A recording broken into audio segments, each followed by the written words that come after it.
আসসালামু আলাইকুম সবাইকে। আশা করি সবাই ভালো আছো। আজকের ভিডিওতে আমি এসএসসি 2026 সালের ঢাকা বোর্ডে আসা ফিজিক্সের বোর্ড এমসিকিউগুলো সমাধান করব। চলো শুরু করি। প্রথম এমসিকিউ বলছে, নিচের কোনটি যান্ত্রিক শক্তি? তো আমরা জানি যান্ত্রিক শক্তি হচ্ছে দুই প্রকার, একটা হচ্ছে গতিশক্তি আর একটা হচ্ছে বিভব শক্তি। তাহলে এখানে নিচের কোনটি যান্ত্রিক শক্তি? এটা আনসার হবে গতিশক্তি। এখন শব্দ শক্তি, আলোক শক্তি এবং চুম্বক শক্তি এগুলো হচ্ছে শক্তির ভিন্ন ভিন্ন রূপ।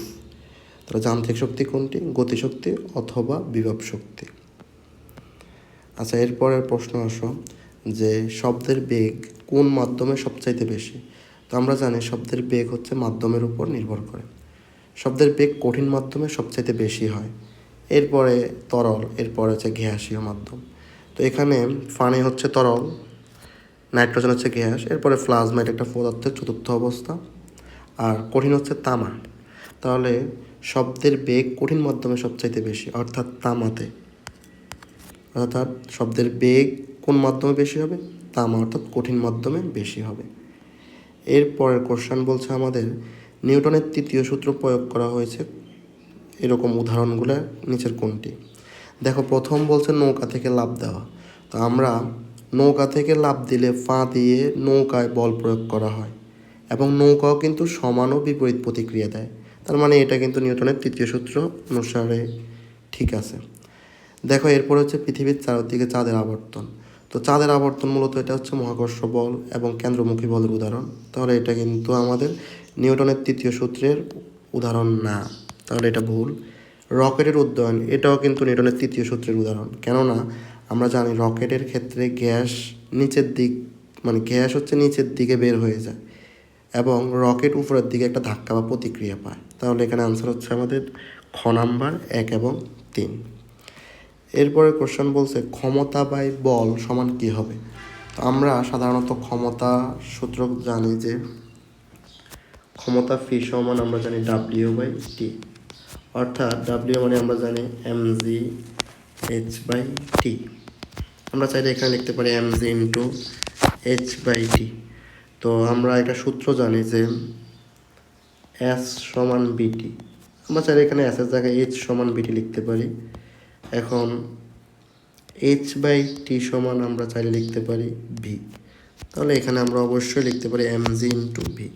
তাহলে ফি সমান mg মানে আমরা জানি f ইন্টু v। এখন আমাদের কোশ্চেন বলছে ক্ষমতা বাই বল, তাহলে ফি বাই এফ সমান কী হবে? বি, অর্থাৎ বেগ। তাহলে আমাদের আনসার হবে লাস্টেরটা, বেগ। আশা করি সবাই বুঝছো। দেখো, এরপরের কোশ্চেনটা আমাদেরকে বলছে একটা স্লাইড ক্যালিপার্সের সাহায্যে একটা ঘনকের দ্বার পরিমাপে মূল স্কেল পার্ট এবং ভার্নিয়ার সমপাতন, এটা হচ্ছে 5 মিলিমিটার, এটা হচ্ছে 16 পাওয়া গেছে, এবং ভার্নিয়ার ধ্রুবক দেওয়া আছে 0.025 মিলিমিটার। ভার্নিয়ার স্কেলের ভাগ সংখ্যা যদি 20 হয়। এরপরে কোশ্চেন, আমাদের প্রথম কোশ্চেন বলছে যে মূল স্কেলের ক্ষুদ্রতম এক ঘরের মান কত? অর্থাৎ আমরা জানি মূল স্কেলের ক্ষুদ্রতম এক ঘর অর্থাৎ হচ্ছে এস, আমাদেরকে বের করতে বলছে। আমাদের কি কি দেওয়া আছে? ভার্নিয়ার ধ্রুবক দেওয়া আছে, বিসি হচ্ছে আমাদের 0.025 মিলিমিটার। এরপরে ভার্নিয়ার স্কেলের ভাগ সংখ্যা হচ্ছে এন, কত দেওয়া আছে? 20। এখন আমরা জানি ভার্নিয়ার ধ্রুবক বিসি সমান S divide by N. S হচ্ছে মূল স্কেলের ক্ষুদ্রতম এক ভাগের মান। তাহলে আমাদের ওই এক ভাগের মানটা কত মিলিমিটার এটা বের করতে বলছে। তাহলে এস সমান হবে বিসি ইন্টু এন। তাহলে এই মানটা হচ্ছে 0.025 ইন্টু এন এর মান হচ্ছে 20। এতটুকু আমরা ক্যালকুলেশন করলে পাচ্ছি 0.5 মিলিমিটার, অর্থাৎ আমাদের আনসার হচ্ছে খ নাম্বার।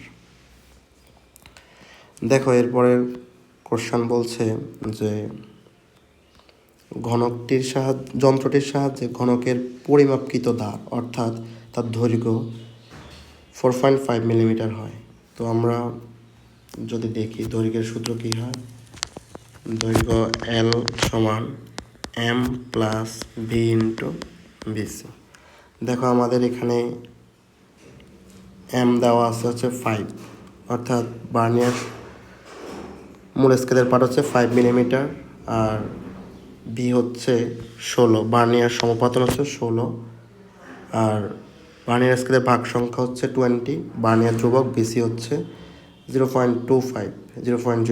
তাহলে আমরা মানগুলো যদি এখানে বসাই দিই, তাহলে এম এর মান হচ্ছে 5 প্লাস বি হচ্ছে 16 ইন্টু ভার্নিয়ার ধ্রুবক হচ্ছে 0.025। এখানে আমরা পাচ্ছি 5.4 মিলিমিটার। দেখো এখানে অপশানেও 5.4 মিলিমিটার আছে, অর্থাৎ 1 নাম্বার হচ্ছে সঠিক। এরপরে বলছে ঘনকটির আয়তন। তো আমরা ঘনকের আয়তনের সূত্র আমরা কী জানি, যে আয়তন বি সমান হবে দৈর্ঘ্য কিউব, অর্থাৎ এল কিউব। এল এর মান হচ্ছে কত, মাত্রই আমরা পাইলাম 5.4, তাহলে 5.4 এত হোল কিউব দিলে আমরা এখানে পাচ্ছি 175.46 মিলিমিটার কিউব। আমাদের দেখো অপশানে দেওয়া আছে সেন্টিমিটার কিউব, তাহলে মিলিমিটার কিউব থেকে সেন্টিমিটার কিউবে যেতে হলে অবশ্যই 1000 দ্বারা ভাগ। তাহলে আমরা এখানে 1000 দ্বারা ভাগ করলে পাবো 0.175 সেন্টিমিটার কিউব। দেখো এখানে দেওয়া আছে 1.75, তার মানে আমাদের ঘনকের আয়তন এটা ভুল। এরপরে বলছে সর্বনিম্ন 0.025 পরিমাপ করা যায়। আমরা জানি সর্বনিম্ন যতটুকু পরিমাপ করা যায় তাকে বলে ভার্নিয়ার ধ্রুবক বলে। তো আমাদের উদ্দীপকে ভার্নিয়ার ধ্রুবক দেওয়া আছে 0.025 মিলিমিটার, তার মানে এখানে আনসার হচ্ছে সর্বনিম্ন 0.025 মিলিমিটার পরিমাপ করা যায়, অর্থাৎ 1 এবং 3 হচ্ছে আমাদের আনসার। দেখো এরপরে কোশ্চেন বলছে উত্তল আয়নার ক্ষেত্রে নিচের কোনটি সঠিক। তো আমরা জানি উত্তল আয়নার ক্ষেত্রে সবসময় ছোট এবং অবাস্তব প্রতিবিম্ব গঠিত হয়। যেহেতু প্রতিবিম্ব লক্ষ্যবস্তুর চাইতে ছোট, সুতরাং রৈখিক বিবর্তনের মান আমরা অলওয়েজ 1-এর চাইতে ছোট পাব। তাহলে এখানে অ্যান্সার হচ্ছে ঘ, 1-এর চাইতে ছোট হবে। দেখো এরপরে কোশ্চেন বলছে যে 100 ফেমটোমিটার সমান কত মিটার। তো আমরা জানি 1 ফেমটোমিটার সমান 10^15 মিটার। 1 ফেমটোমিটার সমান হচ্ছে 10^15 মিটার। 1 ফেমটোমিটার সমান যদি 10^15 মিটার হয়, তাহলে 100 সমান কত হবে, আরও বেশি হবে, তাহলে হবে 100 ইন্টু 10^15 মিটার। অর্থাৎ আমরা যদি এখানে ক্যালকুলেশন করি 100-রে আমরা লিখতে চাইলে 10² লিখতে পারি ইন্টু 10^15। আমরা জানি বৃত্তি সমান হলে গুণের ক্ষেত্রে পাওয়ার যোগ হয়, তাহলে 2 প্লাস অফ -15, অর্থাৎ 10 আমরা এখানে পাচ্ছি -13 মিটার। তাহলে আনসার হচ্ছে ঘ নাম্বার 10^13 মিটার। এরপরে আসো বলছে বলের মাত্রা কোনটি। তো আমরা বলের সূত্র জানি যে F সমান ma। তাহলে বস্তুর ভরের মাত্রা হচ্ছে m, ত্বরণের মাত্রা হচ্ছে L(T)(2). আমরা চাইলে ml T(2) মানে আমরা লিখতে পারি 1/t², কারণ আমরা জানি A−1 মানে 1/a⁴1, A−2 মানে হচ্ছে 1/a², তাহলে T−2 মানে হবে 1/t²। একে চাইলে আমরা লিখতে পারি ml/t², অর্থাৎ খ নাম্বার হচ্ছে আমাদের আনসার। দেখো এরপরের প্রশ্নটা হচ্ছে সবল নিষ্ক্রিয় বলের সীমা কত। এটা একটু মুখস্থ টাইপের কোশ্চেন, 10^15 মিটার, এটা একটু সবাই মনে রাখবা। দেখো এরপরের প্রশ্নে মেরু থেকে কেন্দ্র পর্যন্ত ফিসি দেওয়া আছে 20 সেন্টিমিটার, অর্থাৎ ব্যাসার্ধ আর হচ্ছে 20 সেন্টিমিটার। তাহলে আর দেওয়া আছে বি থেকে ফি পর্যন্ত হচ্ছে 24 সেন্টিমিটার। বি হচ্ছে লক্ষ্যবস্তু থেকে মেরু পর্যন্ত, এটা হচ্ছে যে লক্ষ্যবস্তুর দৈর্ঘ্য ইউ, লক্ষ্যবস্তুর দূরত্ব ইউ হচ্ছে 24 সেন্টিমিটার। এখন আমাদেরকে বলছে প্রতিবিম্ব কত দূরে সৃষ্টি হবে, অর্থাৎ প্রতিবিম্বের দূরত্ব বের করতে বলছে। তো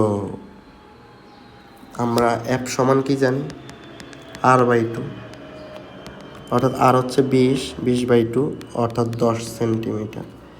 এখন আমরা সূত্র জানি যে 1/u প্লাস 1/b সমান 1/f। তাহলে 1/b সমান কী হবে, 1/f মাইনাস 1/u।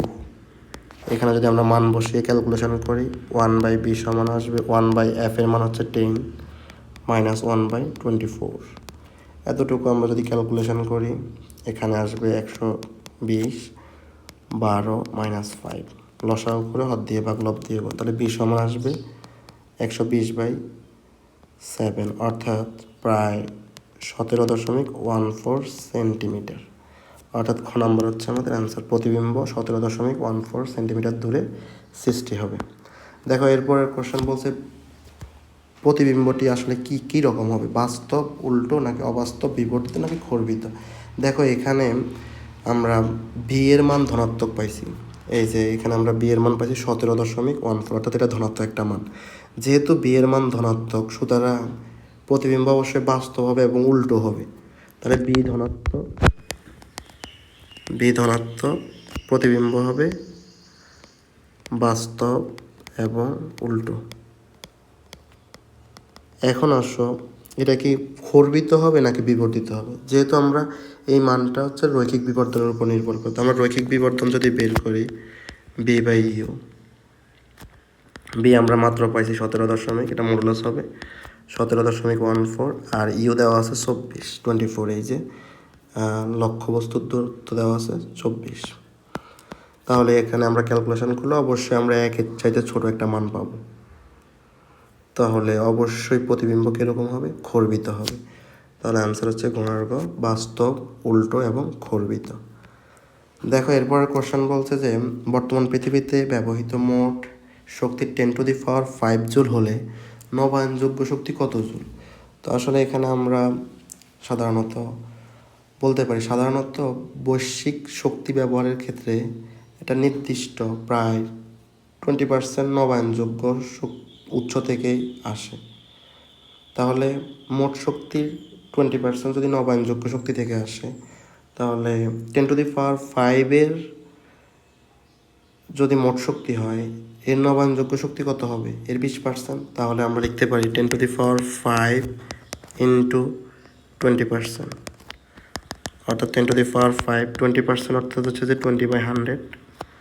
দেখো 10⁵ মানে হচ্ছে 1 পরে 5টা শূন্য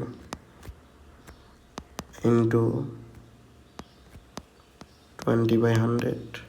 তাহলে আমরা যদি এখানে জিরোগুলো বাদ দিয়ে দিই, 0 0, এই জিরো কাটা, তাহলে 2 এর পরে 4টা জিরো, অর্থাৎ আমাদের খ নাম্বার হচ্ছে আনসার।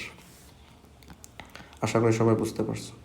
দেখো এরপরে কোশ্চেন বলছে যে নিচের কোন সম্পর্কটি সঠিক। তো আমরা সাধারণত সরল দোলকের সূত্র থেকে আমরা জানি যে টি সমান 2π√L/g। তাহলে আমরা কি জানি সূত্র, সরল দোলকের সূত্র থেকে আমরা জানি টি সমান 2π√L/g। এখানে যদি আমরা উভয় পাশে বর্গ করি, তাহলে টি স্কোয়ার সমান আসবে 4π² L/g। এখান থেকে আমরা লিখতে পারি জি সমান 4π² L/t², অর্থাৎ আমাদের আনসার হচ্ছে ক নাম্বার, যে জি সমান 4π² L/t²। এরপরের কোশ্চেন বলছে যে ক্যান্ডেলা কিসের একক। তো আমরা জানি ক্যান্ডেলা হচ্ছে দীপন তীব্রতার একক, এটা আনসার হচ্ছে খ নাম্বার। দেখো এরপরের কোশ্চেন বলছে নিচের কোনটি ভেক্টর রাশি। আমরা জানি সরণ হচ্ছে ভেক্টর রাশি, বাকি সময়, দৈর্ঘ্য, ভর এগুলো হচ্ছে স্কেলার রাশি।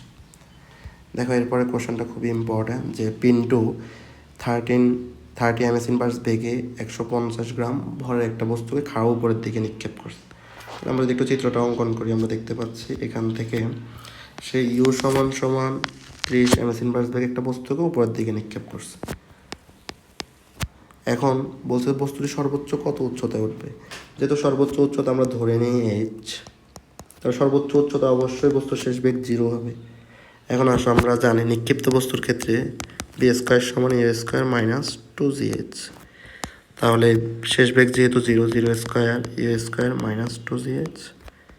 ক্যালকুলেশন করলে আমরা দেখতে পারতেছি -a² - 2gh, উভয় পাশে মাইনাস দ্বারা গুণ করলে u² সমান 2gh। তাহলে h সমান কি হবে, যে u²/2g। দেখো আমরা ইউ আদি বেগ পাইছি 30 2 × g মানে হচ্ছে 9.8। এতটুকু যদি আমরা ক্যালকুলেশন করি, তাহলে আমরা পাচ্ছি 45.92 মিটার ফ্রাই। তাহলে আমরা আনসার বলতেছি গরু হচ্ছে আনসার। দেখো এরপরের প্রশ্ন বলছে যে বস্তুটি সর্বোচ্চ উচ্চতায় অর্থাৎ এই যদি হয় বস্তুর সর্বোচ্চ উচ্চতা এইচ, এই সর্বোচ্চ উচ্চতায় এই জায়গা, এটা যদি হয় এ বিন্দু, এই এ বিন্দুতে বিভব শক্তি আর উঠতে সময় এবং যান্ত্রিক শক্তির পরিমাপ। দেখো এখানে তিনটা অপশান, জাস্ট আমরা অপশান টেস্ট করি। সর্বোচ্চ উচ্চতায় আমরা জানি গতিশক্তি 0 হয়, এই সর্বোচ্চ উচ্চতায় ই কে হচ্ছে 0, কিন্তু ই ফি সর্বোচ্চ হয়। তার মানে আমাদের এখানে প্রথম অপশানে বলছে যে বিভব শক্তি 0, তো সর্বোচ্চ উচ্চতায় বিভব শক্তি কখনো 0 হয় না, গতিশক্তি 0। তার মানে 1 নাম্বার হচ্ছে আমাদের ভুল। তো 1 নাম্বার যদি ভুল হয়, 2 আর 3 দ্বারা অপশান আছে শুধুমাত্র গরুর গ, তো এটাই হবে আমাদের আনসার। বাকি আর অপশান টেস্ট করার কোনো প্রয়োজন নেই। দেখো এরপরের কোশ্চেন বলছে শব্দের তরঙ্গের বিস্তার পূর্বে 4 গুণ করা হলে তীব্রতা হবে পূর্বের কত গুণ। তো আমরা জানি শব্দের তীব্রতা হচ্ছে বর্গের সমানুপাতিক, মানে তীব্রতা বিস্তারের বর্গের সমানুপাতিক। তাহলে তীব্রতা কি? বিস্তারের বর্গের সমানুপাতিক। তাহলে এখন বলো বিস্তার যদি পূর্বে সাথে 4 গুণ করে তাহলে তীব্রতা কত হবে? আই হবে অবশ্যই 4 স্কোয়ার গুণ, অর্থাৎ 16 গুণ, অর্থাৎ ক হচ্ছে আমাদের আনসার। দেখো এরপরের কোশ্চেন বলছে ডেন্টিস্ট দাঁতের ক্যাভিটি দেখার জন্য নিচের কোন আয়না ইউজ করে? আমরা এটা সবাই জানি, অবতল আয়না ইউজ করে। এরপর হচ্ছে কোয়ান্টাম তত্ত্ব আবিষ্কার করছে কে? অবশ্যই এটা একদম ইজি কোশ্চেন, ম্যাক্স প্লাঙ্ক। দেখো এরপরের কোশ্চেন বলছে স্থির অবস্থা থেকে বিনা বাধায় পড়ন্ত বস্তুর নির্দিষ্ট সময়ের প্রাপ্ত বেগ ওই সময়ের কি? আমরা গ্যালিলিও সূত্র অনুসারে জানি বি সমানুপাতিক টি, অর্থাৎ স্থির অবস্থা থেকে বিনা বাধায় পড়ন্ত বস্তুর নির্দিষ্ট সময় যতটুকু, নির্দিষ্ট সময়ের প্রাপ্ত বেগটা হবে ওই সময়েরই সমানুপাতিক, বি সমানুপাতিক টি, অর্থাৎ আমাদের আনসার হচ্ছে ক নাম্বার। দেখো এরপরের কোশ্চেন বলছে ক্ষমতার একক কি? এটা আমরা সবাই জানি ওয়াট। এরপর বলছে নিচের কোনটি তার দিয়ে তৈরি হয় বাদ্যযন্ত্র? কোনটি তার দিয়ে তৈরি বাদ্যযন্ত্র? এটা হচ্ছে বেহালা। বেহালা হচ্ছে তার দিয়ে তৈরি বাদ্যযন্ত্র। সর্বশেষ কোশ্চেন আমাদের বলছে নিচের কোনটি অনবায়নযোগ্য শক্তি? তো আমরা সবাই জানি এখানে গ্যাস হচ্ছে অনবায়নযোগ্য শক্তি, বাকিগুলো হচ্ছে নবায়নযোগ্য শক্তি। ধন্যবাদ সবাইকে।